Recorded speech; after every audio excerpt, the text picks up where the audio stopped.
Subscribe करें और bell दबाएं ताकि कोई खबर रह न जाए।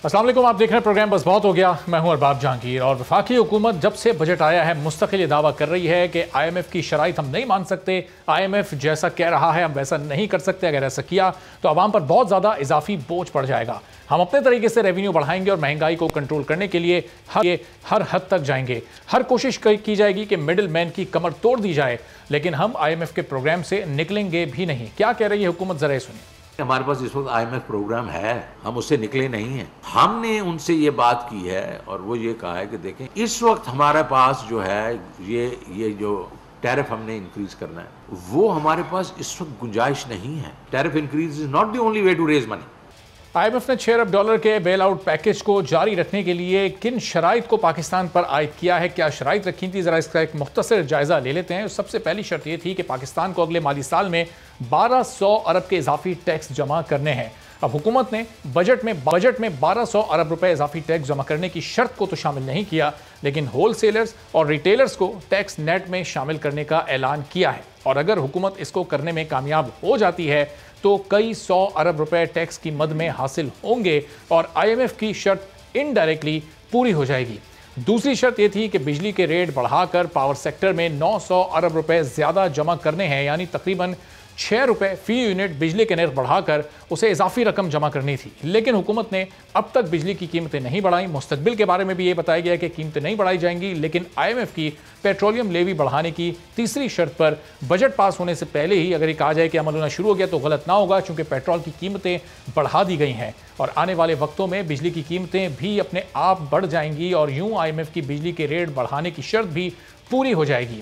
तो IMF की चौथी शर्त कॉरपोरेट सेक्टर में दिए गए 140 अरब के टैक्स इस्तिस्ना को ख़त्म करना था, जो हुकूमत बजट में पहले ही कर चुकी है। बजट पर गौर किया जाए तो बज़ाहिर हुकूमत IMF की सारी शराइत मान चुकी है, लेकिन फिर भी हुकूमत की जानिब से कहा यही जा रहा है कि IMF जैसा कह रहा है हम वैसा नहीं कर सकते। अपोजिशन वफाकी हुकूमत के बजट को मानने को तैयार नहीं है। ये धमकी दे चुकी है कि वो बजट पास नहीं होने देगी। असेंबली में बहस पर बहस चल रही है, लेकिन एक हफ्ते से ज़्यादा का वक्त बजट आए हो चुका है और असेंबली में बजट पर बहस हो नहीं सकी है। हुकूमत के क्या टारगेट्स हैं इस बारे में अब तक डिस्कस ही नहीं किया जा रहा। बात हो रही है तो एक दूसरे पर इल्ज़ाम तराशी की, एक दूसरे के अदवार में क्या हुआ क्या नहीं हुआ इस सिलसिले में बताया जा रहा है। हुकूमत और अपोजिशन के पास सारे फैक्ट्स एंड फिगर्स हैं और उन पर अब तक कोई कंस्ट्रक्टिव बात नहीं हो सकी है। हुकूमत तमाम खराबियों का जिम्मेदार अपोजिशन को बता रही है, पिछले अदवार को बता रही है और अपोजिशन हुकूमत को तमाम तबाहियों का जिम्मेदार करार दे रही है। 40 घंटे से जायद बजट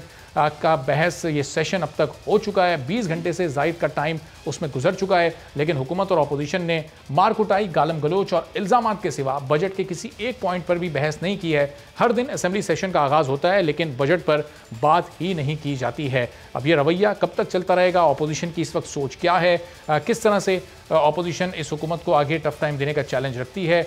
इलेक्शन इस्लाहात से मुतालिक भी अपोजिशन इस वक्त मुत्तहिद होने का सोच रही है। अमीर मुकाम साहब मुस्लिम लीग नून के सीनियर रहनुमा हमारे साथ मौजूद हैं, ज़रा उनसे ही जानते हैं कि इस बजट पर और फिर अपोजिशन की क्या स्ट्रेटजी आगे इलेक्शन इस्लाहात पर है। अमीर साहब, अब ये बजट सेशन में हमने देखा किस तरह 2 दिन हंगामा राई होती रही। शहबाज शरीफ साहब ने तीसरे दिन अपनी तकरीर मुकम्मल की है, उसके बाद से तकारीर पर तकारीर हो रही हैं, लेकिन आवाम को तो इसका कोई फ़ायदा नहीं हो रहा, वो अपोजिशन की तकारीर हो या हुकूमत की तकारीर हो। तो फिर ये इस बजट सेशन का फ़ायदा क्या है आवाम को, अमीर मुकाम साहब? मैं सबसे पहले कहूँगा कि आपने बात बजट की है और चल भी रहा है बजट सूबे में भी और मरकजी बजट भी। तो सबसे पहले तो हमने पहली दफ़ा कई दफ़ा पार्लियामेंट का हिस्सा रहे, पहली दफ़ा ये देख लिया कि एक हुकूमत ने अपने बजट के खिलाफ भी एहतजाज और अपने बजट की कापियाँ पाड़ना और फेंकना, ये हमने पहली दफ़ा देख लिया। हुकूमत का काम होता है बजट को पास कराना, अपोजिशन का राइट है एहतजाज करे, जो भी करते हर दफ़ा हुआ करता है, मगर ये हमने पहली दफ़ा देख लिया कि हुकूमत सुनने के लिए अपोजिशन लीडर को तैयार ही नहीं रहे कि वो क्या कहते हैं और जो उसमें खामियां हैं उसको सुन ले और खुद अपने बनाए हुए बजट की कापियाँ इधर फेंक दिए उधर फेंक दिए। वो तो हुकूमत की सीरियसनेस आपके सामने। और मैं तो मुझे हैरत हुई कल वज़ीर दिफा का बयान सुनकर कि मुल्क में तरक्की तब होती है और कि महंगाई बढ़े। महंगाई बढ़ने का उसने एक अजीब सा नया मंतक छोड़ दिया कि मुल्क तब डेवलप होगा कि गरीबों पर एटम बम गिराया जाए और महंगाई बढ़ जाए। और उसने अजीब सी खैबर पख्तूनख्वा में खासतौर पर पेशावर में तो महंगाई है ही नहीं। अब आपका ताल्लुक चूंकि वहां से, तो आप जमीनी हक़ाइक़ बताएं जरा।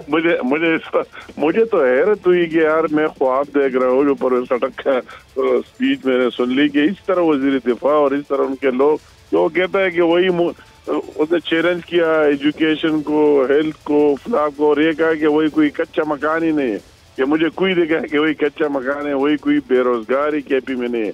अगर इस तरह बेहुदा लोग हो और इस तरह उनकी क्या सीरियसनेस है। और आपने बजट के टैक्सेस के बारे कह दिया है कि टैक्स फ्री और ये नहीं बढ़ाएंगे, वो नहीं बढ़ाए।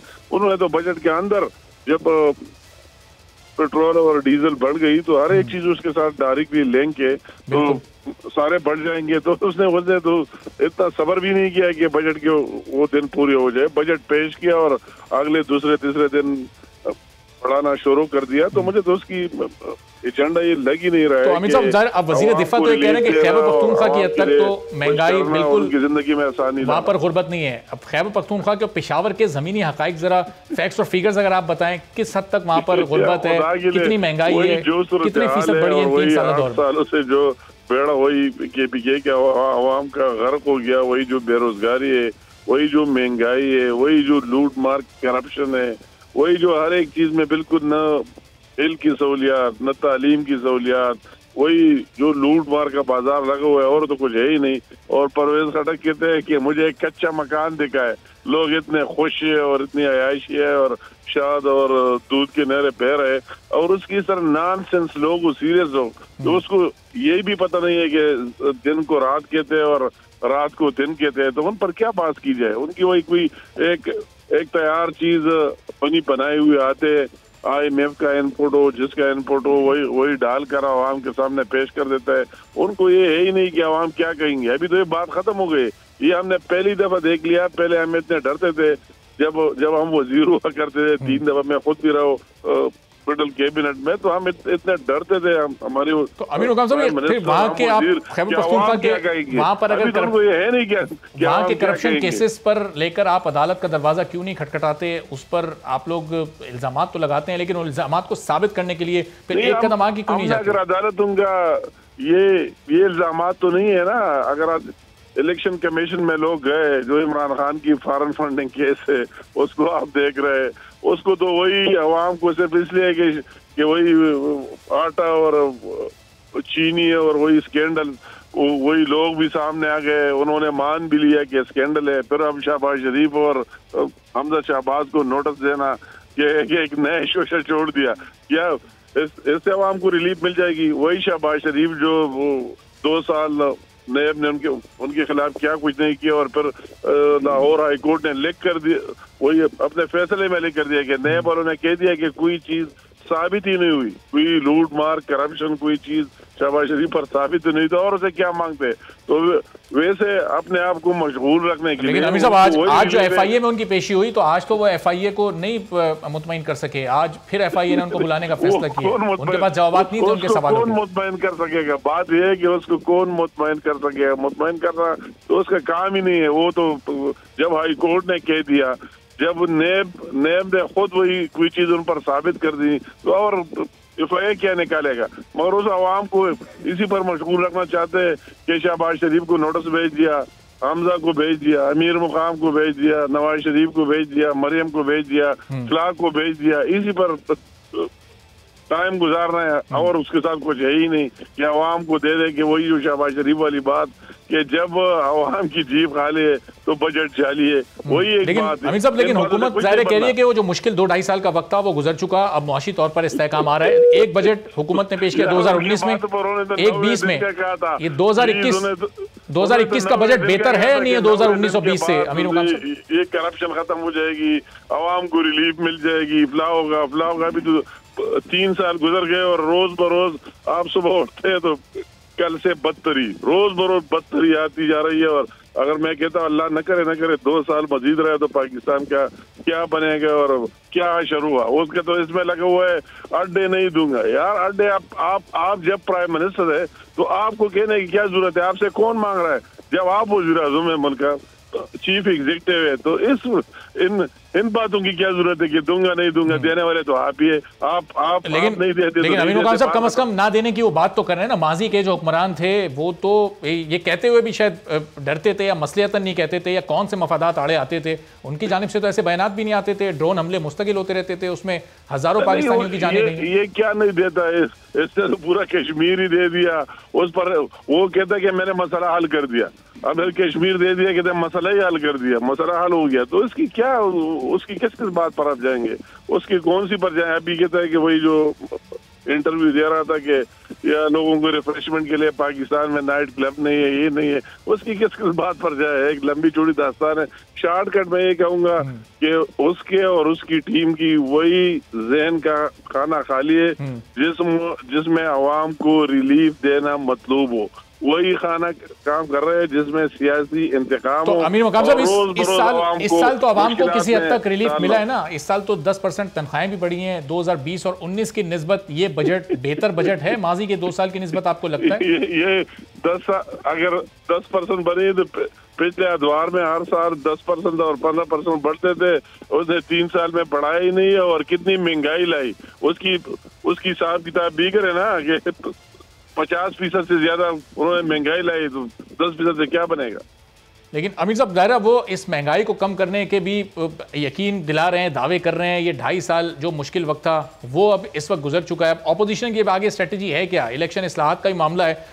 हुकूमत ये चाहती है कि अब इलेक्ट्रॉनिक वोटिंग मशीन को राइज कर दिया जाए, ओवरसीज पाकिस्तानी है उनको वोट का हक दिया जाए।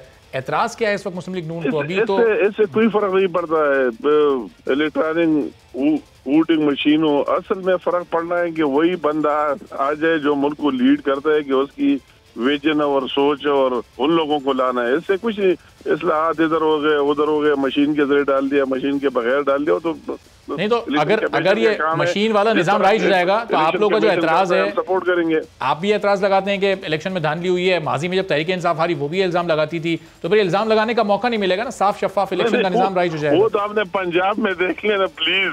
वो तो आपने डस्का में देख लिया कि इमरान खान साहब और उसकी टीम की कितनी विजन है, क्या सोच है धांधली के बारे, और किस तरह धांधली के नए रिकॉर्ड तोड़वा दिए। तो उसकी वही नियत तो हमने देख ली, और उसकी नियत साफ होती तो उसको शफाफ कराते। वो तो आपने या हर जगह देख लिया। कुराम एजेंसी में तो मौलाना साहब की जो नशिस्त थी वो तो फिर तहरीक इंसाफ ने जीत ली, तो वहां के लोग फिर मुतमईन है तहरीक इंसाफ से। किधर जीत ली? कुराम एजेंसी में मौलाना साहब की नशिस्त जीती है ना ज़िमनी इंतखाब में। नहीं यार, खुदा के लिए वही कुराम एजेंसी में तो ये हिसाब किताब पार्टियों वाला है ही नहीं। वही तो हर एक बंदे की अपनी अपनी हिसाब किताब है, और अपने अपने में और ज्यादा कुछ नहीं कहना चाहता हूँ, मगर वही फाटा की और कुराम एजेंसी की अपना एक पॉलिटिक्स है, अपना सियासत है। बकाया पूरे पाकिस्तान में आप देख ले, हर जगह आ रहे। नौशेरा में परवेज खटक आ रहा है, या पंजाब में आ रहे हैं, सिंध में आ रहे हैं। डस्का की भी अपनी सियासत है। डस्का की सीट तहरीक इंसाफ की सीट तो नहीं थी, वो तो मुस्लिम लीग नून की थी, वही दोबारा जीत गई। तो उसका बंदा आखिर नंबर पर आ गया, जो उसकी सीट थी लास्ट नंबर पर, दूसरा तीसरा चौथा भी नहीं, लास्ट नंबर पर चला गया। लोगों ने मुस्तरद कर दिया। तो अवाम की तो वही राय है, आप देख रहे हैं। अब लेकिन अपोजिशन को इस पर एतराज, जो ओवरसीज पाकिस्तानियों के वोट का मसला है, अगर उनको आप हक देना चाहते हैं, वो ज़ाहिर है बड़ी तादाद में पैसा ही पाकिस्तान भेजते हैं, तो वोट का हक उनको क्यों नहीं होना चाहिए? नून लीग की क्या इस पर? ये कोई बड़े इश्यूज नहीं है। वोट कास्ट करना, इस्लाहात बिल्कुल होनी चाहिए, मगर इस तरह एक जज्बा और विल अगर किसी के अंदर हो, एक तो वैसे टाइम पास कर रहे हैं, उसके लिए बातें करने, ये होना चाहिए वो होना चाहिए, एक जज्बे के साथ काम कर लेना चाहिए। तो उसको अभी तक 3 सालों में दिखाया ही नहीं, उसका तो स्टार्ट ही नहीं लिया। अभी तक तो नेगेटिव में चल रहा है, वापस ही में चल रहा है। तो जब असल बात वही है कि न उसका वही सोच है, न वही विल है, न वही जज्बा है, न आवाम के साथ उसका कोई। मीर मुकाम साहब, अगर ये ओवरसीज पाकिस्तानियों को वोट का हक मिलता है तो फिर मियां नवाज शरीफ भी वोट डाल सकते हैं वहीं बैठे बैठे, वरना नहीं मतलब है कि मियां नवाज शरीफ के करोड़ों मियां नवाज शरीफ है यहाँ पाकिस्तान में, हर जगह उसके नाम से डाल रहा है, वो कोई इशू नहीं है। मगर अब इसके खिलाफ भी नहीं है, बेशक मिलना चाहिए, मगर वो तो कोई इशू नहीं है, कोई बड़ा इशू है। असल इशू ये है कि जिसको यहाँ गवर्नमेंट मिली है उनके विल जज्बे के जो कुछ आपको मिल गया है, तो ये तो आवाम की बेहतरी के लिए यूज करे ना, आवाम के बेहतरी के लिए कोई चीज तो लाए। जब उसका नियत वही नहीं है, सिरे से न वही सोच है और न उसकी टीम की वही नियत है, हम क्या कर उसके बारे में क्या कह सकते हैं। ठीक है, बहुत बहुत शुक्रिया। आमिर मकाम साहब मुस्लिम लीग नून के सीनियर रहनुमा हमारे साथ मौजूद थे और बता रहे थे कि इस वक्त इलेक्शन इस्लाहात पर और ओवरसीज़ पाकिस्तानियों के जो वोट का मसला है उस पर अपोजिशन एक बार फिर मुत्तहिद होने जा रही है। अब इस पर एतराज़ क्या है और फिर जो बजट पर चंद एतराज़ात अपोजिशन को हैं, ये बजट क्या माजी के 2 बजट से बेहतर था जो पाकिस्तान तहरीक इंसाफ की हुकूमत में 3 बजट्स आए। ओवैस कादिर शाह साहब हमारे साथ मौजूद हैं, पाकिस्तान पीपल्स पार्टी के सीनियर रहनुमा हैं, पीपल्स पार्टी की राय उनसे जानते हैं। वैसे ये इलेक्शन इस्लाहात का जो मामला है, इलेक्ट्रॉनिक वोटिंग मशीन के खिलाफ आप लोग क्यों हैं अपोजिशन इस मामले पर मुत्तहिद हो रही है? वैसे PDM की हद तक तो तकसीम है, फिर ओवरसीज़ पाकिस्तानियों के वोट का हक है, अगर वो लोग बाहर से पैसा भेज सकते हैं तो फिर वोट भी डाल सकते हैं। इस पर क्या एतराज़ है पाकिस्तान पीपल्स पार्टी और फिर अपोजिशन को? बिस्मिल्लाहिर्रहमानिर्रहीम। अरबाब साहब देखिए, पहले भी हम लोग ये कहते रहे हैं कि अगर जो हुकूमत में अरस्तु बैठे हुए हैं वो ये चाहते हैं कि वाकई इलेक्शन के बारे में इस्लाहात जो हैं वो किए जाएं और कोई फुल प्रूफ चीज़ें आगे लाई जाएं ताकि मुस्तकबिल में कोई भी पार्टी ये दावा ना करे कि कुछ धांधली हो गई, कुछ ऊंच नीच हो गया, इन सारी चीज़ों से बचना है। तो मेरे चेयरमैन बिलावल भुट्टो जरदारी साहब ने पहले भी कहा था कि एक कमेटी बनाई जाए, लेकिन कमेटी बाख्तियार हो। अगर वजीर आजम साहब खुद सबको बुलाएं, सारे पार्टी के लीडर से बात करें, उनको कन्विंस करें कि वाकई ये जो इस्लाहात हैं, ये इश्यूज हैं, इन पे बात करनी है और हमें आगे चल के चीज़ों को बहुत बेहतर बनाना है, तो बिल्कुल सारी जमातें, जितनी भी पॉलिटिकल फोर्सेस हैं पाकिस्तान में, वो सब एक पेज पे आ सकती हैं। लेकिन अफसोस के साथ कहना पड़ रहा है कि अगर इलेक्शन इस्लाहात वो चाइनीज अरस्तु असद उमर साहब करेंगे और वो हमारे जो मिनिस्ट्री फॉर प्रोपेगेंडा है, minister for propaganda Fawad Chaudhry साहब करेंगे, या वो जो बिल्कुल जिनके पास इख्तियारात नहीं है, इवन प्रोडक्शन ऑर्डर निकालने के भी इख्तियारात नहीं है स्पीकर साहब के पास, उनके एक सरबराही में बनाई जाएगी, तो देखिए इस कमेटी का तो यही होगा गुफ्तन शुदन बर्खास्तन, तो उस पर तो कोई राजी नहीं होगा, उस पर तो सबको एतराज आता है। लेकिन वैसा आप नाम इन लोगों को जो भी दें, लेकिन अब ये विफाकी वुज़रा हैं, ये इस वक्त पाकिस्तान का थिंक टैंक है, सोचना भी इनको ही है, पॉलिसीज भी इन्होंने बनानी है, क्योंकि काबीना में ये लोग बैठे हुए हैं। यही तो अफसोस है, यही तो बहुत बड़ा अलमिया है इस मुल्क के लिए कि इस किस्म के लोग उन कुर्सियों पे आके बैठ गए हैं जो इस मुल्क के मुस्तकबिल का फैसला करें। अफसोस यही है कि नॉन पॉलिटिकल लोग, जिनके पास पॉलिटिकल अक्यूमन है नहीं, जो दावा करते हैं। इस दफा देखिए बजट में क्या किया है, बजट में आपने जो बजट का हदफ रखा है वो आपने जो 5,000 कुछ रख दिया, मेरे को एक्चुअल फिगर मुझे याद नहीं है, 5,900 के करीब। अच्छा बजट की तरफ जरा मैं डिटेल से आ रहा हूं, अगर 2-3 सवाल आप इससे मुताल्लिक और में ले लेंगे। आर्गुमेंट पाकिस्तान पीपल्स पार्टी का क्या है, ओवरसीज पाकिस्तानियों को वोट का हक होना चाहिए या नहीं होना चाहिए, इलेक्ट्रॉनिक वोटिंग मशीन को उसका तरीकाकार यहाँ राइज किया जाए या नहीं किया जाए, पीपल्स पार्टी का इस पर स्टांस क्या? फिर बजट पर आते हैं इन सवालों के बाद। देखिए सिंपल आपको मैं वन लाइनर बता देता हूं कि पाकिस्तान पीपल्स पार्टी का स्टैंड इन सारी चीजों में पॉजिटिव है, लेकिन उसका कोई मैकेनिज्म बना जाए, नेशनल असेंबली को कॉन्फिडेंस में लिया जाए, असेंबली में बताया जाए उसका तरीका, इलेक्ट्रॉनिक वोटिंग मशीन का निजाम राइज होना चाहिए। पीपल्स पार्टी इस पर यकीन रखती है। मैं देखिए मैं हर उस इस्लाहात की, हर उस उसूल की बात कर रहा हूं जो जमहूरियत को मुस्तहकम करेगा। हर उस चीज की हम लोग फेवर करते हैं जो जमहूर की रेल को पटड़ी से उतरने ना दे, जो आउटसाइड फोर्सेस को इंटरवीन ना करने दे जमहूरियत में।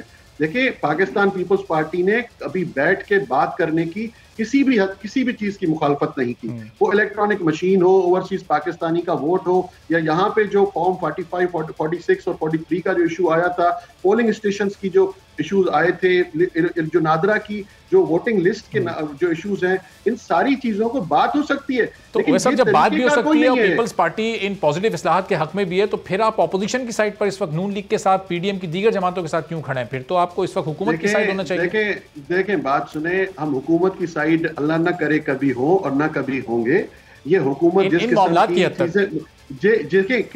किसी भी मामले की हद तक ये बात आप कर रहे हैं कि आप इलेक्शन इस्लाहात में, मैंने आपको पहले भी कहा कि सारी पॉलिटिकल फोर्सेस, उसमें नून लीग भी आ जाती है, पीपल्स पार्टी भी है, मौलाना फजलुर रहमान की पार्टी और सारी दीगर जमातें बैठने को तैयार हैं। इस मुल्क के जो बका के लिए, इस मुल्क के मुस्तकबिल के लिए जो भी फैसले किए जाएंगे, जमहूरियत के मुस्तकबिल के लिए जो फैसले किए जाएंगे, उसमें सारी पॉलिटिकल फोर्सेस साथ हैं। लेकिन किसके साथ हो, किन के साथ? उनके साथ जो बात करने के बाद फिर दूसरे दिन यू टर्न ले लेते हैं। या उनके साथ जिनके पास पावर ही नहीं, अगर एक कमेटी बना के और उन्होंने सिर्फ फिलहाल वक्त ही गुजारना है, तो इस पे कोई हल नहीं हो, ये मसले का हल नहीं है। कोई इन्होंने मैकेनिज्म दिया है, कोई कमेटी अनाउंस की है, किसी को अप्रोच किया है? अगर हाँ, ये देखिए शहबाज शरीफ साहब लीडर ऑपोजिशन है, क्या इमरान खान साहब ने शहबाज शरीफ से बात की है इस सिलसिले में कि हम ये करने जा रहे हैं? क्यों आखिर इमरान खान साहब, हम पाकिस्तानी है, सब पाकिस्तानी है। मुस्लिम लीग नून का तो बिल्कुल क्लियर स्टांस है कि वो इलेक्ट्रॉनिक वोटिंग मशीन के हक में ही नहीं है। वो कहते हैं कि इससे तो और ज्यादा धांधली होगी, वो सिस्टम हैक हो जाएगा। पीपल्स पार्टी का बकौल आपके एतराज मैकेनिज्म पर है। जब आप लोग के एतराजात अलग अलग हैं तो फिर आप इत्तेहाद बनाने कैसे जा रहे हैं? अरबाब साहब, मैं ये कह रहा हूँ कि इलेक्ट्रॉनिक मशीन पे इसलिए उनके एतराजात जायज हैं। ये एतराजात हमें भी हैं कि जो इलेक्ट्रॉनिक मशीन वो राइज कर रहे हैं उसमें कौन सा सॉफ्टवेयर आएगा, किस तरह ऑपरेट होगा, वो मशीन है कहाँ की। अब तक ये तो नहीं कर सकते कि अमेरिकन पूरा वोटिंग सिस्टम लेके आके यहाँ खड़े हो जाएं, ये तो नहीं करेंगे।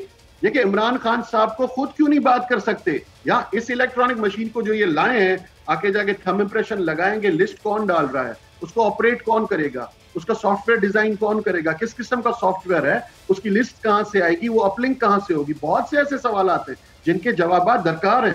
अगर शहबाज शरीफ साहब एतराज कर रहे हैं तो बिल्कुल हक पे। अगर पाकिस्तान पीपल्स पार्टी इस वक्त तक इस चीज पे एतराज कर रही है कि हमें इलेक्शन इस्लाहत में जाना चाहिए, लेकिन हमें बताएं तो सही कि आप करना क्या चाह रहे हैं। क्या नेशनल असेंबली को अपने कॉन्फिडेंस में लिया है?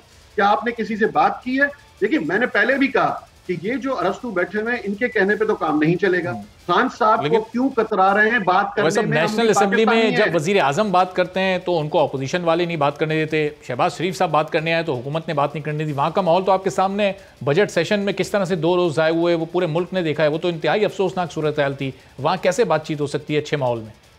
देखें अरबाब साहब, ये बहुत अफसोसनाक वाकया जो नेशनल असेंबली में हुआ, ये हुकूमत की जिम्मेदारी होती है। हुकूमत का ये फर्ज है कि वो पूरे हाउस का जो सारा सिस्टम है उसको सही तरीके से चलाएं। ये मुकद्दस ऐवान को उसका जो तकद्दुस पामाल ना होने दें। तरीकेकार हुकूमत को डिसाइड करना होता है। हुकूमती अरकान देखें, माजी में भी नून लीग की गवर्नमेंट थी, उससे पहले पाकिस्तान पीपल्स पार्टी की गवर्नमेंट थी। एहतजाज होता था, बिल्कुल एहतजाज किया जाता था, अपनी सीट्स पे खड़े होकर एहतजाज करते थे, पोस्ट कार्ड्स भी होते थे, सारी चीजें पूरे मुल्क ने देखी है। लेकिन ये जो हुल्लड़बाजी हुई है, दो दिन जो चली है, पूरी दुनिया ने विटनेस की है। पूरी दुनिया के सामने हम क्या एहतराम के साथ आपके इस पॉइंट से मैं थोड़ा इख्तलाफ करूंगा, क्योंकि पीपल्स पार्टी के दौर में, नून लीग के दौर में इससे भी बढ़कर हाथापाई हुई और हमने उन 2 दिनों में चलाई भी है। किस तरह से एक दूसरे से अरकान गुत्थम गुत्था है, वो चाहे नून लीग का दौर हो 2017 के मनाजिर हो या पाकिस्तान पीपल्स पार्टी का दौर हो 2012 के वो मनाजिर हो, वो सब ने वो मनाजिर भी देखे हैं। तो ये हर दौर में होता रहा है इसी तरह से। अरबाब साहब, तो क्या उस दौर में अगर ये कोई वाकया आया, जो अगर कोई मसला पेश आया, तो उसके बाद वजीर आजम साहब की भी तकरीर हुई थी, उसके बाद लीडर अपोजिशन को भी बोलने दिया गया था, सारे अरकान असेंबली ने भी अपना टाइम बिल्कुल लिया और सारे अपने एतराज़ात जो जमहूरी तरीके से, वो तनकीद भी, देखिए तनकीद जमहूरियत का हुस्न है। तनकीद तो होगी, अगर तनकीद बर्दाश्त करने का उसमें दम नहीं है तो वो गलत बात करते हैं, अब्यूजिव लैंग्वेज इस्तेमाल करते हैं। अब देखिए, अगर आप किसी की लीडरशिप के लिए अब्यूजिव वर्ड इस्तेमाल करेंगे तो कोई बर्दाश्त नहीं करेगा। देखिए, अगर वो पहल करते, पहल कभी भी अपोजिशन की तरफ से नहीं होती, आपने देखा होगा। वो हमेशा, क्योंकि उनके पास उनके झूठ को छुपाने के लिए फेडरल गवर्नमेंट के पास कोई और रास्ता है नहीं, तरीकेकार उनका है नहीं। अब देखिए वो किस किस्म की हुटिंग करते हैं, किस किस्म के अल्फाज बोलते हैं। या ये पॉलिटिकल नॉर्म्स हैं, इनको पॉलिटिकल नॉर्म्स कहा जाता है, या ये पॉलिटिकल तरीकेकार है कि ये नेशनल असेंबली को इस तरह चलाया जाएगा। मैंने पहले भी कहा कि सबसे बड़ा हमें अलमिया यही है हमारे मुल्क का कि ऐसे लोग आके इन सीटों पे बैठ गए जिनको पता भी नहीं था कि कभी वो किसी यूनियन काउंसिल के नाजिम बनेंगे, उनको MNA और वजीर बना के बिठा दिया गया सिलेक्ट करके। अब तो तरीकेकार तो उनका वही होगा। सही है, चलें एक छोटा सा ब्रेक लेते हैं। ओवैस कादिर शाह साहब, फिर जो बजट पर आप लोग थे पाकिस्तान पीपल्स पार्टी के खास तौर पर, उस पर भी बात करते हैं। पाकिस्तान तहरीक इंसाफ से राजा यासिर साहब भी ब्रेक के बाद हमें ज्वाइन करेंगे। एक छोटे से ब्रेक के बाद वापस आते हैं।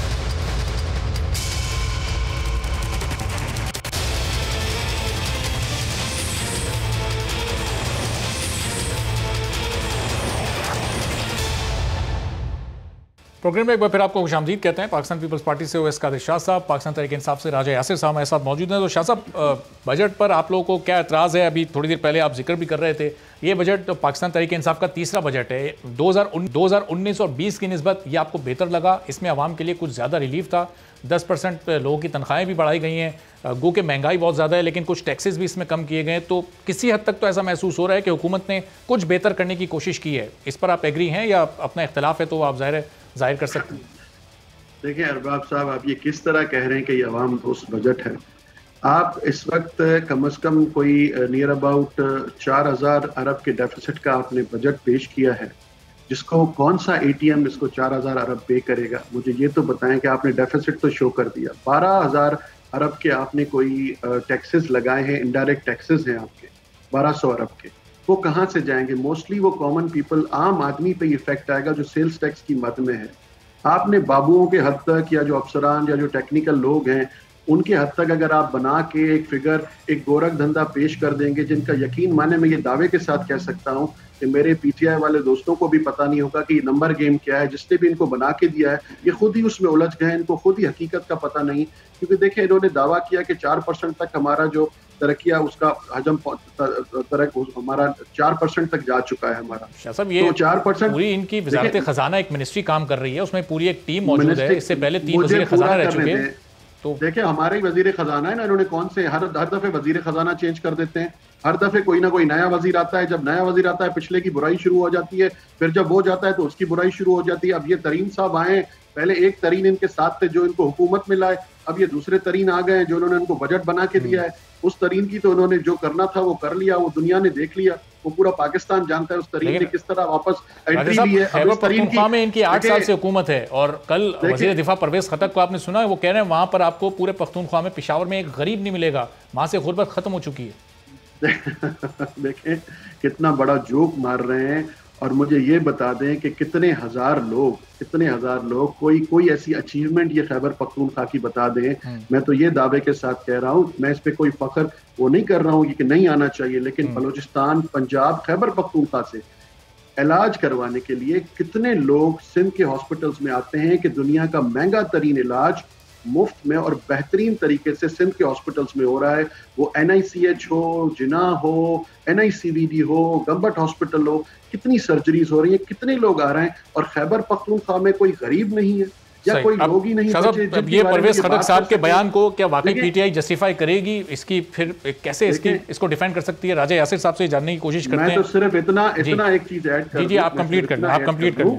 देखिए, इस बजट में आप ये समझ लें कि जितने आउटसाइड टैक्सेस लगाए गए हैं, जो बजट इन्होंने पेश किया है, वो ये एक लफ्जों का गोरख, ये नंबरों का गोरख धंधा है जो इनको बना के दिया गया है। ये इसको खुद भी जस्टिफाई नहीं कर सकते। उसके वाज़ेह सबूत ये है कि दूसरे दिन पेट्रोल की कीमतें बढ़ा दी गई, आज CNG की कीमतें बढ़ा दी गई। अब मिनी बजट आता जाएगा। तो आलमी मार्केट में इस वक्त पेट्रोल की तेल की कीमतें हैं वो तकरीबन $73 से भी तजावुज कर चुकी हैं फी बैरल। तो वो अगर इतनी बड़ी मिनिस्ट्री काम कर रही है, जो आपने अभी खुद कहा कि इतनी बड़ी टीम काम कर रही है, वजीर खजाना के पास पूरी एक टीम है अरस्तुओं की जो काम कर रही है, क्या उनको ये पता नहीं था कि पेट्रोल की कीमतें शाह साहब, राजा साहब से जरा इस पर जवाब भी ले लेते हैं। बहुत सारे सवाल आपने खड़े कर दिए। राजा साहब, जाहिर है आप शाह साहब को रिस्पॉन्ड भी करना चाहेंगे, परवेज खटक साहब की बात का दिफा किस तरह से करेंगे, लेकिन उससे पहले आज पंजाब असेंबली में तालीम के शोबे से मुतालिक 3 बिल पेश होने थे। वहाँ पर आप उस अहम मौके पर मौजूद नहीं थे। स्पीकर साहब ने इज़हार बरहमी भी किया, परवेज इलाही साहब ने, कि आपको मौजूद होना चाहिए था। क्यों आप वहाँ मौजूद नहीं थे इतने अहम मौके पर? आज साहब देखिए, पहले तो एक चीज़ क्लैरिफाई करनी ज़रूरी है कि ये जो बिल्स थे ये प्राइवेट मेंबर बिल्स थे और कुछ लोगों ने अपने प्राइवेट मेंबर, आज प्राइवेट मेंबर डे होता है ट्यूसडे को, और मैं जो हूँ आज ऑफिशियली मैंने लीव ली थी क्योंकि मेरी तबीयत ठीक नहीं थी और मैंने फिजियोथेरेपिस्ट के पास जाना था। तो स्पीकर साहब के स्टाफ को और लॉ मिनिस्टर के स्टाफ को, क्योंकि मैं बड़ा फॉर्मेलिटीज का पाबंद हूँ, तो मैंने वो बाकायदा लेटर लिख के और उसकी रिसीविंग भी मेरे पास मौजूद है। तो आई डोंट नो कि उनके स्टाफ ने उनको क्यों नहीं बताया। तो स्पीकर साहब को इल्म नहीं था या फिर जरदारी साहब से जो उनकी कुछ मुलाकातें हो रही हैं, या उसका असर था कि वो फिर इज़हार बरहमी आप पर करना था उन्हें? ये तो मैं नहीं कह सकता, लेकिन ये मैं जरूर आपको बता दूं कि ये प्राइवेट मेंबर बिल जो हैं, ये हमें कोई इतला नहीं दी गई महकमे को कि ये बिल्स आ रहे हैं। असूलन अगर ये बिल लाए जाएं तो ये असेंबली सेक्रेटेरिएट का काम है कि मुतलका महकमे को ऑफिशियली इतला दे। ये कोई इधर उधर से खबर सुन के नहीं कोई जाता, बाकायदा इतला दी जाती है। तो ये प्राइवेट मेंबर बिल्स के जरिए यूनिवर्सिटियों में पास करवा रहे हैं। ये आई डोंट नो, ज़ाहिर उनका प्रेरोगेटिव तो है, असेंबली में अगर मेजॉरिटी मेंबर्स बिल वो पे वोट करती है तो वो करवा सकते हैं। अच्छा, तो रज़ा साहब, ये केपी में सारे गरीब खत्म हो गए, अब ये पंजाब में भी ये गुर्बत इसी तरह खत्म होने वाली है। और परवेज खटक साहब की बात से आप करते हैं एग्री, उनकी बात सुनकर आपको यकीन आया कि पाकिस्तान में ऐसा हो सकता है कि एक सूबे से हर गरीब खत्म हो जाए, गुर्बत का ही खात्मा हो जाए और महंगाई बढ़े, तो ये मुल्क की तरक्की की दलील है? किस कॉन्टेक्स्ट में बात की है, लेकिन बहरहाल मेरे पास भी कुछ KPK से लोग मुलाजमत करते हैं और वो काफी खुश नजर आते हैं कंपैरेटिवली पहले के मुकाबले में। और वो कुछ तो ANP के वोटर थे, मेरा ड्राइवर है, उसने मुझे बताया कि हम हमेशा पूरा ट्राई हमारा ANP को वोट देता था। तो बहुत सारे जो पब्लिक सेक्टर के काम, आपका ड्राइवर होगा तो फिर उसको वोट तो अपना बदलना ही पड़ेगा ना, वरना आपका ड्राइवर कैसे रह सकता है? देखिए, गरीब का मतलब ये थोड़ी, उनका मतलब बेसिकली होगा एक्सट्रीम पॉवर्टी, जो जिसको खाने को कुछ नहीं मिलता। ऑब्वियसली मुलाजमत ड्राइवर तो लोग अमेरिका में भी होते हैं।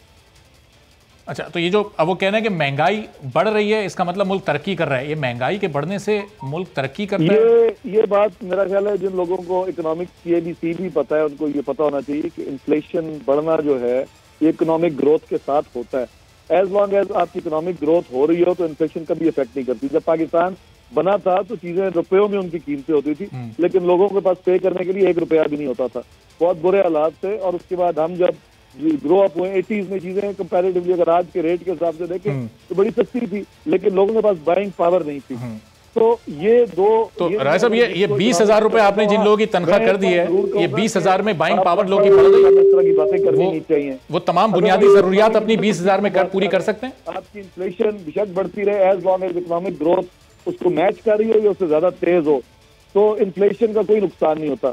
अब लोगों की बाइंग पावर आज से 50 साल के मुकाबले में बहुत ज्यादा बढ़ चुकी है, चीजों की कीमतें तो बहुत ऊपर जा चुकी हैं। तो ये बुनियादी इकोनॉमिक्स की ABC है, किसी ने O लेवल में या A लेवल में भी पढ़ी हो तो उसको पता होता है। ऑब्वियसली हमारे ना सियासतदानों ने माशाल्लाह पढ़ा है कभी, और एक बेसिक चीजें भी लोगों को राय साहब, ये O और A लेवल पढ़ने वालों को तो पता होता है, लेकिन एक आम गरीब जो 20,000 रुपए महीना कमा रहा है, जिसकी तनख्वाह आपने 20,000 रुपए की है, उसको तो नहीं पता होता उसकी बुनियादी जरूरियात आप 20,000 रुपए में पूरी कर सकते हैं। देख रहे हैं कि कितनी ग्रोथ हुई। फॉर एग्जाम्पल, मैं जब अमेरिका से पाकिस्तान आया 1998 में, तो आम घरेलू मुलाजिम की तनख्वाह 2,000 रुपए भी नहीं होती थी। अब वो बढ़ के 20,000 होगी, यानी कि 10 टाइम्स बढ़ी है। क्या चीजें 10 टाइम्स बढ़ गई हैं? May be. ये तो मिनिमम वेजर की हम बात करें। कुछ लोग जो हैं जिन्होंने ज्यादा तरक्की कर ली है, आपसे अपने 3 साल के दौर की अगर बात करें, उसमें तनख्वाहें कितनी बढ़ी हैं और उसमें ये महंगाई कितनी बढ़ी है? दुरुस्त बात है, ये मैं बिल्कुल आपको डिसएग्री नहीं करूंगा। जब से हमारी गवर्नमेंट आई है तो पहले 2 सालों में इन्फ्लेशन ज्यादा थी और इकोनॉमिक ग्रोथ जो है वो नहीं थी। इसको कहते हैं स्टैगफ्लेशन, यानी कि stagnant economy with high inflation rate. उस पर हम अब काबू पाने की अगले 2 सालों में कोशिश करेंगे, ताकि इकोनॉमिक ग्रोथ जितनी तेज होगी, ऑलरेडी अल्लाह के फजल से 3.8% पे पहुंच गई है, और अगर 4-5% क्रॉस कर जाती है तो इकोनॉमिक ग्रोथ जो है वो टैकल कर लेती है इन चीजों को। चलिए, मैं आपकी तरफ वापस आता हूँ। शाह साहब, ये जिस तरह खैबर पख्तूनख्वा के हालात हैं जो परवेज खटक साहब बयान कर रहे हैं, सिंध में ऐसे हालात कब होंगे कि हम ढूंढने निकलें और हमें कोई गरीब नजर ना आए, सड़कों पे कोई भीख मांगता हुआ नजर ना आए, कोई भूखा पेट ना सोता हो, कोई सड़क पे ना सो रहा हो? ये सिंध में कब खैबर पख्तूनख्वा जैसे हालात होंगे?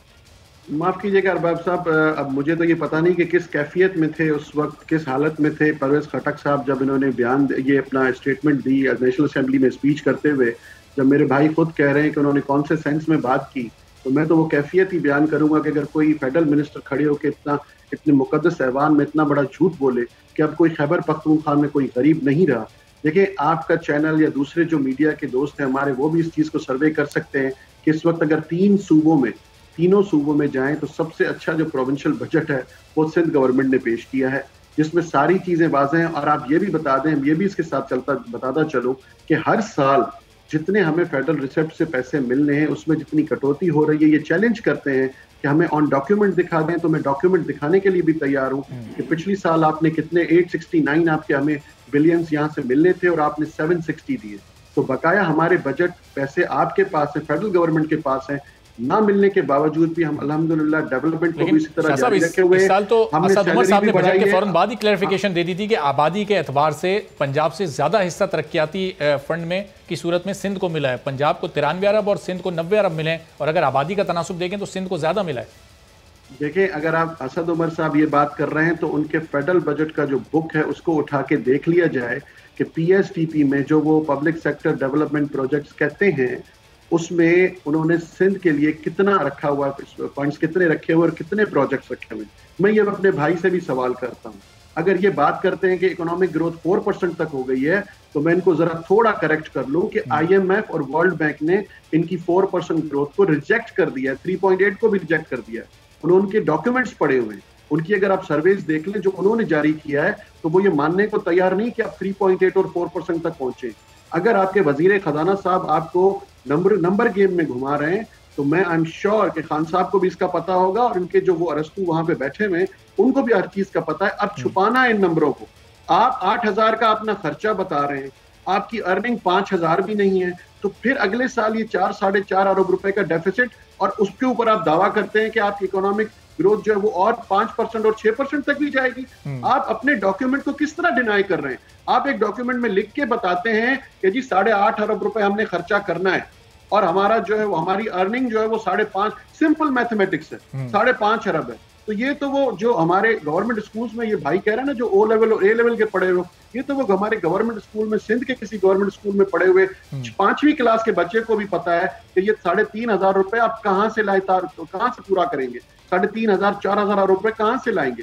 फिर अगले साल और ये कहाँ से आएंगे? ये फिर कर्जा लिया जाए, फिर IMF के पास जाएंगे, फिर कर्जा लेंगे, कर्जा लेके फिर कर्जा उतारेंगे, कर्जा लेके मुल्क चलाएंगे। देखिए, कोई ऐसी पॉलिसी 3 साल में आप बताएं जो आप लाए हो जो इस पे आप इस वक्त तक कायम हैं। आपने क्या देखिए, अगर किसी भी आम आदमी को दवा सस्ते पैसों में मिल गई, अच्छा है, बजट बहुत अच्छा है। चीनी, आटा, दालें कम हो गई, बहुत अच्छा है। देखिए, बजट बनाया किसके लिए जाता है? उनके लिए जिन सेक्टर्स को आपने फायदा दिया है, कंस्ट्रक्शन और रियल एस्टेट, कौन से सेक्टर को आपने फायदा दिया है अपने बजट में? वो जो आपके इर्द गिर्द बैठे हुए हैं, वो जो आपके लेफ्ट राइट पे ATM है, जो राइट साइड पे ATM बैठा हुआ है, पूरा इनका बुक उठा के अरबाब साहब पढ़ लीजिए। बजट बुक में नंबर गेम है और अपने अब मुझे अफसोस तो ये हो रहा है कि मेरा भाई शायद उसने अगर वो छुट्टी पे थे, मैंने सुनी उनकी बात, तो वो बजट बुक पढ़ लें।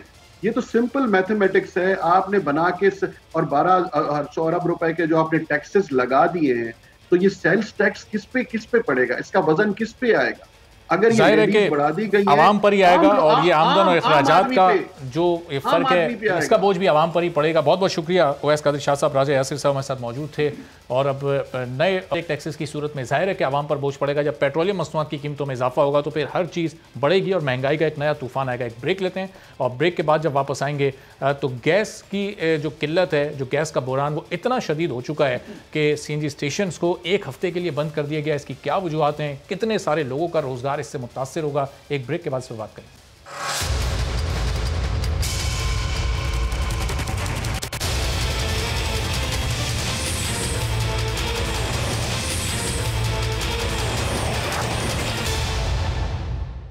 प्रोग्राम में एक बार फिर आपको खुशामदीद कहते हैं। सर्दियों का मौसम हो, गैस की लोड शेडिंग हो तो समझ आता है कि गैस का इस्तेमाल ज़्यादा हो गया है, इसलिए उसकी कमी की वजह से लोड शेडिंग हो सकती है। लेकिन कराची में जून की गर्मी में भी गैस की लोड शेडिंग की जा रही है, जो समझ से बालातर है। सुई सदर्न गैस कंपनी का कहना है कि उसे टंडो अलायार में कुन्नड़ पसाई फील्ड की सालाना मुरम्मत और बहाली का काम के बाइस 160 MMCFD गैस की कमी का इस वक्त सामना है, जो गैस की दस्तियाबी में कमी का सबब बना है और इसके नतीजे में लाइन पैक खत्म और सिस्टम में कम प्रेशर आ रहा है। घरेलू सार्फिन की तलब पूरी करने के लिए स्टेशन को CNG की फराहमी इस वक्त रोक दी गई है। सुई सदर्न गैस कंपनी ने सिस्टम में गैस प्रेशर कम होने के बाइस कराची के CNG स्टेशन को पहले 56 दिन के लिए बंद किया था और फिर ये बंदिश 56 घंटों से बढ़ाकर 176 घंटे के लिए कर दी गई है, यानी पूरे 7 दिन कराची वालों को ये CNG नहीं मिलेगी। गैस की कमी के बाइस बंदिश का यह सिलसिला 29 जून की सुबह 9 बजे तक जारी रहेगा, जिससे अपनी गाड़ी रखने वाले शहरी भी मुतासिर होंगे। CNG रिक्शा, CNG पर चलने वाली पब्लिक ट्रांसपोर्ट, सबको ही परेशानी का सामना करना पड़ेगा और प्राइवेट गाड़ियां और रिक्शे तो पेट्रोल पर कन्वर्ट हो सकते हैं। CNG की आए दिन बंदिश के बाद ज़्यादातर लोगों ने अब अपनी गाड़ियों को भी वापस पेट्रोल पर कन्वर्ट करवा लिया है, लेकिन पाकिस्तान में कम से कम 5 लाख के करीब ऐसी गाड़ियां हैं जो सिर्फ सीएनजी पर ही चल सकती हैं, और अगर ये रुक गई तो फिर इनसे वाबस्ता जो लोग हैं वो भी बड़ी तादाद में मुतासिर होंगे। अब इसकी वजूहात क्या हैं और ये क्या मुस्तकिल बुनियादों पर इस सिलसिला आगे बढ़ा या फिर 29 जून के बाद ये हालात बहाल हो जाएंगे? शहबाज इस्लाम साहब हमारे साथ मौजूद तर्जुमान है SSGC के, उनसे जानने की कोशिश करते हैं। शहबाज साहब, ये 1 हफ्ते की ये बंदिश की गई है, इसकी तो पहले जो बुनियादी वजूहात हैं ज़रा वो बयान कर दीजिएगा, और फिर इसके बाद ये सिलसिला बहाल हो जाएगा या फिर ये इस तरह के हालात आगे भी चलते रहेंगे? चूँकि गर्मी का इस वक्त मौसम है, इस वक्त तो एक गैस की किल्लत नहीं होनी चाहिए। अस्सलाम, शुक्रिया आपने मौका दिया। देखिए, इसमें हमारे पास कुन्नर पसाकी का जो गैस फील्ड है वहाँ पे कोई 60-70 किलो MMCFD गैस हमारा कम हुआ था कोई 3-4 दिन पहले। आज उसमें मजीद 100 की कमी आ जाएगी, सो ये कोई 170 MMCFD गैस की कमी हो जाएगी, जो कि कोई something like 15 to 20% total percentage of the हमारी जो गैस हमारे पास सप्लाई आती है उसका 15 to 20% है। आपके जरिए समीन को ये समझना होगा कि प्राइमरीली हमारी company is a transmission and distribution company, we are downstream company and we are not an exploration company. तो जो एक्सप्लोरेशन कंपनीज हमें गैस देती हैं, उस सप्लाई करती हैं, हम उसको मजीद उसी को मैनेज करते हैं। सो इस वक्त हमारे पास 170 MMCFD गैस की कमी है। नाउ इसको मैनेज करने के लिए हमारे पास एक गैस लोड मैनेजमेंट प्रोग्राम है, जिसके मुताबिक हमारे जो डोमेस्टिक और कमर्शियल कस्टमर है उनकी टॉप प्रायोरिटी है। सो हमें मैनेज करने के लिए CNG स्टेशन को बंद करना पड़ रहा है। आपने जैसे इंट्रोडक्शन में बताया कि 29 को हमें एक्सपेक्टेड है, हमें पसाकी वालों ने बताया है कि प्राइमरीली 29 को हमारे पास कोई 100 MMCFD गैस वापस आ जाएगी, और फिर ये 4 जुलाई को बाकी 70 भी आ जाएगी। सो हमें पूरी उम्मीद है कि बाय 29 ये हालात बेहतर हो जाएंगे। शहबाज साहब, ये अभी सस्पेंशन हुई क्यों? ये एनुअल मेंटेनेंस वगैरह का कोई काम चल रहा है वहाँ पर, ये वजह है या फिर कोई और वजह है इसकी? जी, इनका एनुअल मेंटेनेंस होती है, उसकी वजह से ये इन्होंने बंद किया। लेकिन शहबाज साहब, ये एनुअल मेंटेनेंस तो फिर ये हर साल होती होगी, ये तो पहले इसका ऑल्टरनेट इंतजाम करना चाहिए था, फिर इस मेंटेनेंस का आगाज़ होना चाहिए था। क्या पहले मेंटेनेंस करने वालों को नहीं पता था कि इससे लाखों लोग मुतासिर हो जाएंगे? देखिए, ये सवाल तो फिर आप मुझसे नहीं कर सकते बिकॉज ये मेरे जुरिसडिक्शन नहीं है। मेरा जुरिसडिक्शन ये है कि मुझे जो गैस मिलती है मुझे उसको मैनेज करना पड़ता है। जो मुझे इस वक्त गैस मिल रही है, I am trying to manage it. लेकिन शहबाज साहब, आप लोग फिर अपने तौर पर एज कंपनी आप लोग नहीं उनके सामने डिमांड रखते कि अगर आप हमारी इतनी गैस कम कर देंगे तो फिर प्रेशर हम पर भी आएगा, लोग हमसे भी सवाल करेंगे और हमें भी फिर लोगों को आगे जाके सेटिस्फाई करना है, तो जाहिर है अब सवाल आपसे भी होता है और उनसे भी पूछा जाएगा। जी, डेफिनेटली आप बिल्कुल सही फरमा रहे हैं, और हम पूरी कोशिश करते हैं कि हमें, और हम उनसे डे टू डे बेसिस पे कांटेक्ट पे हैं। We are trying to ensure कि जल्दी हो जाए। दूसरी तरफ देखें कि इलेक्ट्रिक को हम कोई 150 MMCFD गैस भी दे रहे हैं, जिसकी ताकि जो गर्मी में लोग इलेक्ट्रिसिटी की लोड शेडिंग का बर्दाश्त करें। सो ये इन सारी सिचुएशन में जो हम बेस्ट पॉसिबल कर सकते हैं वो हम करने की कोशिश कर रहे हैं as per the load gas load management program. और शहबाज साहब, ये सस्पेंशन ये पहली बार हुआ है या ये पास्ट में भी इस तरह की मेंटेनेंस के बायस ये एक हफ्ते के लिए गैस की बंदिश हो चुकी है? इस तरह की एग्जांपल्स मौजूद है हमारे पास पास्ट में भी? जी, गैस मेंटेनेंस पे बिल्कुल गई है। इस तरीके से देखिए, ईयर टू ईयर बेसिस पे गैस फील्ड डिप्लीट भी हो रही है, तो और दूसरी तरफ गैस डिमांड बढ़ भी रही है। सो ये ईयर टू ईयर बेसिस पे ये जो गैप है वो बढ़ रहा है।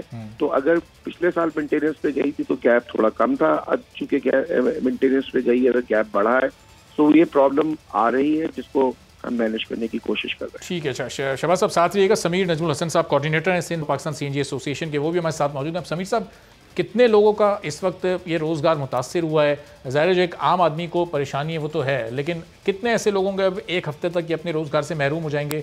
आपकी इंडस्ट्री को कितना फ़र्क पड़ेगा इससे? देखिए, डायरेक्ट और इनडायरेक्ट तो लाखों लोगों का जो रोजगार मुतासर हो रहा है ये गैस लोड मैनेजमेंट से। अच्छा, इसका सारा मसला मुझे समझ में नहीं आता कि शहबाज भाई इसकी ज्यादा वाज़ेह तौर पर बता सकते हैं कि सिर्फ हमारे ही सेक्टर के ऊपर क्यों आके मसला गिरता है। 1250 MMCFD का नेटवर्क है इनका पूरा, सुई सदर्न गैस कंपनी का, उसमें से हम इस वक्त सिर्फ 28 MMCFD इस्तेमाल कर रहे हैं। अपने पीक पे हम लोग 90 करते थे, वहां से इन्होंने हमें लाके हमारी सेल्स इतनी खराब हो गई है कि 28 MMCFD पे लाके खड़ा कर दिया है।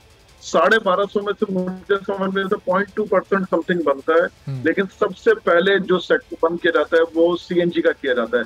जाती दुश्मनी है क्या है फेडरल गवर्नमेंट की और स्विट्जरलैंड गैस कंपनी की, आई डोंट नो। मतलब मुझे समझ में आता है इन्होंने 1 साल पहले हमें RLNG पे ये कन्वर्ट किया कि जी आप RLNG के ऊपर आ जाएं तो आपकी लोड शेडिंग हमेशा के लिए खत्म कर दी जाएगी। वो वादा तो आज 1 साल उन्होंने कहा वो वफा ना हुआ, बल्कि उल्टी जो RLNG जो इंतहाई महंगी है और जिसके ऊपर अब आपने देखा कि फेडरल गवर्नमेंट 5% से 17% करने की जा रही, क्योंकि एक और जुल्म है जिसकी वजह से जो CNG की प्राइस है वो 130 रुपए से सीधी करीब 135 और 137 रुपए के करीब चली जाएगी। वो RLNG हम बेचने पर मजबूर किया, हमें लेने पे मजबूर किया, कहा कि जी अगर आप ये नहीं लेंगे, बाकायदा मैं बताऊं आपको कि कॉन्फ्रेंस हॉल पर बैठाकर आप ये नहीं लेंगे RLNG तो अगले 1 हफ्ते के अंदर आपको फॉर इनडेफिनेट पीरियड हम बंद कर देंगे।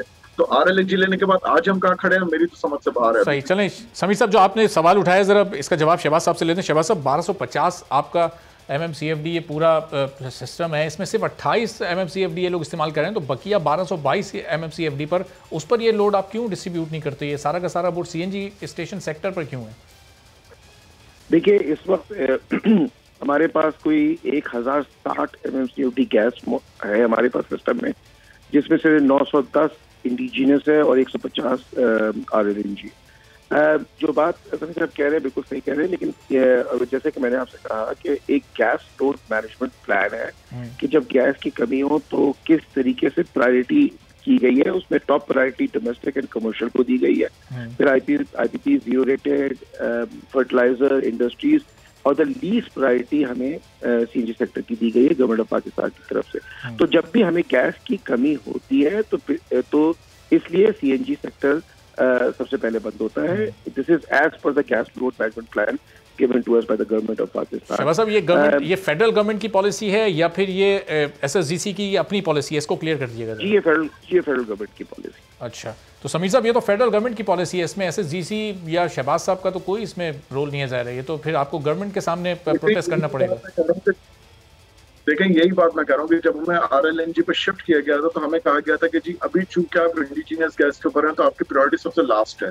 हमें RLNG पे शिफ्ट इसीलिए किया गया था कि जी आपकी प्रायोरिटी खत्म हो जाएगी और आपकी लोड शेडिंग खत्म हो जाएगी और आप अपना काम सुकून से कर सकेंगे। अच्छा, मैं फिर एक सवाल करता हूँ कि भाई अगर ये लोग हमें RLNG नहीं दे सकते तो फिर जो लोग ये कमिटमेंट किसने आपसे की थी और ये वर्बल एग्रीमेंट था या इसके ये कोई डॉक्यूमेंटेशन इसके प्रूफ भी हैं? सर जितने भी हायर ऑफिशियल्स हैं स्विट्जरलैंड गैस कंपनी के उस टाइम के जो MD थे, उन्होंने सबने हमें बुला के बाकायदा बिठा के कहा कि जी आप अपने मेंबर्स को कहें कि आप RLNG के ऊपर आ जाएं ताकि आपकी लोड शेडिंग खत्म की जाए, प्रायोरिटी खत्म की जाए, वरना आपको हम अगले 10 से 15 दिन के अंदर इनडेफिनेट पीरियड के लिए हमेशा के लिए बंद कर देंगे। ये हमें कहा गया, तभी तो हम आए। अब ये प्राइवेट RLNG को भी हुकूमत पाकिस्तान आने नहीं देती। कम से कम हमें इतना ही आसरा दे दें कि जी हम प्राइवेटली अपनी RLNG मंगाएं बाहर से, अपना रॉ मटेरियल मंगाएं, खुद ही उसको कंज्यूम करें और अपना काम चलाएं। स्विट्जरलैंड गैस कंपनी से तो इस वक्त अगर मुझसे आप पूछें तो मैं अपने मेंबर्स की तरफ से आपको साफ कहूंगा कि हम लोग बिल्कुल होपलेस हो चुके हैं। हमने तमाम तरह के एहतजाज कर लिए, धरने दे दिए, सब कुछ कर लिए।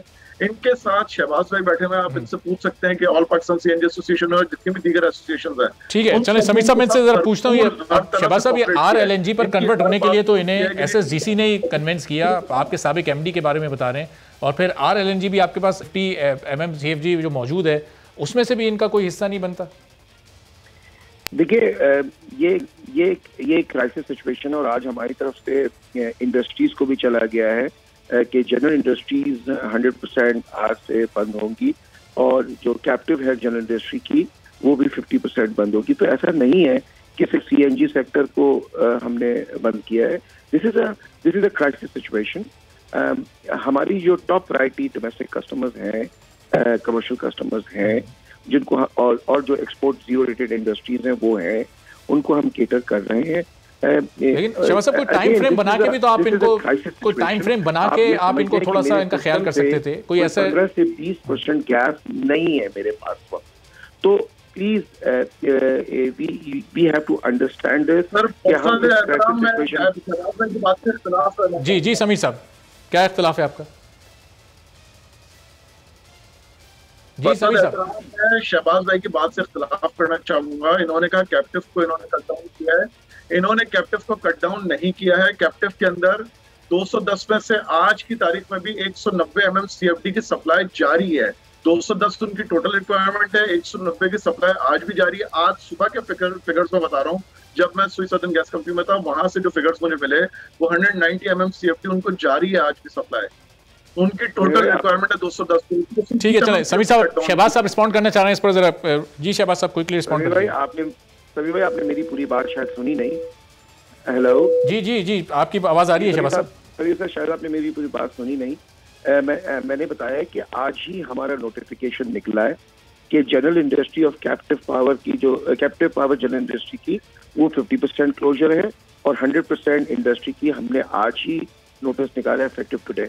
तो आप जब सुबह आए थे तो उस वक्त नहीं हुआ था, उसके बाद ये हुआ है, तो इसका इम्पैक्ट आप कल देखेंगे। ठीक है, चलें, बहुत बहुत शुक्रिया शहबाज इस्लाम साहब। समीर नजमुल हसन साहब हमारे साथ मौजूद थे। दोनों की गुफ्तगू आपने सुनी और ज़ाहिर इस गैस की मुतासिर हो रहा है। वो सिर्फ एक आम CNG स्टेशन पर काम करने वाला वर्कर है या वो गरीब आदमी जो कि अपना रिक्शा, बस या गाड़ी को CNG पर चलाता है। बहरहाल उम्मीद है कि जल्द अल्लाह करे कि ये मसला हल हो और आम आदमी को रिलीफ मिल सके। आज के प्रोग्राम से इजाज़त दीजिए, अल्लाह हाफ़िज़।